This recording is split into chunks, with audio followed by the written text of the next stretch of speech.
नमस्कार विद्यार्थी मित्रांनो, मी प्राध्यापक M R Joshi M Ed SET Shri Sharadabhavan शिक्षण संस्थेचे अध्यापक महाविद्यालय नांदेड येथे सध्या असिस्टंट प्रोफेसर या पदावर कार्यरत आहे। मी आज आपणास स्वामी रामानंद तीर्थ मराठवाडा विद्यापीठ नांदेड या अंतर्गत जो B.Ed अभ्यासक्रम आहे त्या B.Ed अभ्यासक्रमाची असेसमेंट फॉर लर्निंग या विषयाची प्रश्नपत्रिका इंट्रोड्यूस करून देत आहे।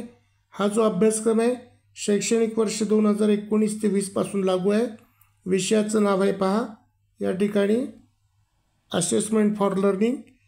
प्रश्नपत्रिका कालावधी आहे मार्च एप्रिल 2025 आणि एकूण गुण आहेत 75। वेळ आहे 3 तासाचा। सुरुवातीला प्रश्नपत्रिका पाहूया। या वरच्या भागामध्ये प्रश्नपत्रिकेच्या सुरुवातीला काही इन्फॉर्मेशन दिलेली असते, जसं की किती पेजेस आहेत प्रश्नपत्रिकेमध्ये। This question paper contains 3 printed pages. प्रश्नपत्रिकेचा कोड दिलेला असतो PB 12/2025। फॅकल्टीचं नाव आहे faculty of interdisciplinary studies B.Ed second year 3rd semester examination. कालावधी April May 2025। Assessment for learning code आहे B.Ed CC 302। कोणत्या दिवशी घेतली होती? थर्सडेला 24/4/2025 या दिवशी। Time duration 2 PM to 5 PM म्हणजे त्याचा अर्थ 3 तासाचा हा पेपर आहे। आणि हा 3 तासाचा पेपर जो असून सुरुवातीला काही सूचना दिलेल्या असतात, त्या सूचना या ठिकाणी पाहायला भेटतील तुम्हाला। पहा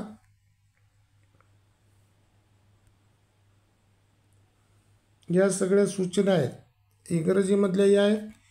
note B question number 1 is compulsory. Second from question numbers 2 to 4 solve any 2। Third from question numbers 5 to 7 solve any 2। Fourth the use of simple calculator is allowed. या ठिकाणी टाईम ड्युरेशन 3 hours आहे आणि maximum marks 75 आहे। मराठीमध्ये खाली सूचना दिलेल्या आहेत पहा। या सूचना अशा आहेत। प्रश्न क्रमांक 1 अनिवार्य आहे, पहिली सूचना। दुसरी सूचना प्रश्न क्रमांक 2 ते 4 पैकी कोणते 2 प्रश्न सोडवा। तिसरी सूचना प्रश्न क्रमांक 5 ते 7 पैकी कोणते 2 प्रश्न सोडवा। आणि चौथी साधा कॅल्क्युलेटर वापरण्यास परवानगी आहे। त्याच्यानंतर पुढे आपण दुसऱ्या पेजवर जाऊया।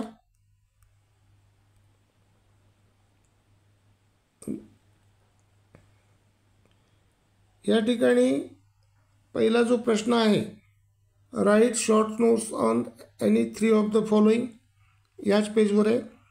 A characteristics of good observation tools, B observation technique, C Z&T scores, D open book examination, E concept of evaluation. त्याच्यानंतर सेकंड पेज इकडे खालीलपैकी कोणत्याही 3 वर थोडक्यात टिपा लिहा।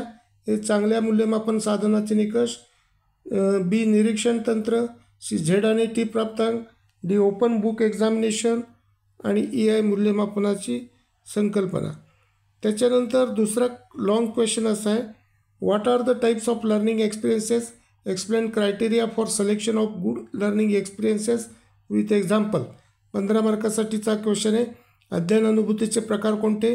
चांगल्या अध्ययन अनुभूतीच्या निवडीचे निकष उदाहरणासह स्पष्ट करा। त्याच्यानंतर तिसरा जो क्वेश्चन आहे हा आहे गणितावरचा आधारित प्रश्न, सांख्यिकीवर। Calculate mode from the following frequency distribution. 15 मार्कासाठीचा आहे। क्लास इंटरवल फ्रिक्वेन्सी दिलेली आहे 90 ते 99 34, 80 ते 89 68, 70 ते 79 2, 60 ते 69 3, 50 ते 59 5, 40 ते 49 4, 30 ते 39 3, 20 ते 29 1 अशा पद्धतीचे या ठिकाणी संख्येत डाटा दिलेला आहे। मराठीमध्ये सुद्धा हा डाटा असा दिलेला आहे। खालील वारंवारिता विभाजनावरून बहुलक काढा। इकडे वर्गांतर आणि वारंवारिता दुसऱ्या बाजूला दिलेली आहे। चौथा प्रश्न पाहूया। Explain the meaning and significance of cumulative records with suitable example. 15 mark. संकलित नोंदपत्रकाचा अर्थ व महत्त्व योग्य उदाहरणासह स्पष्ट करा।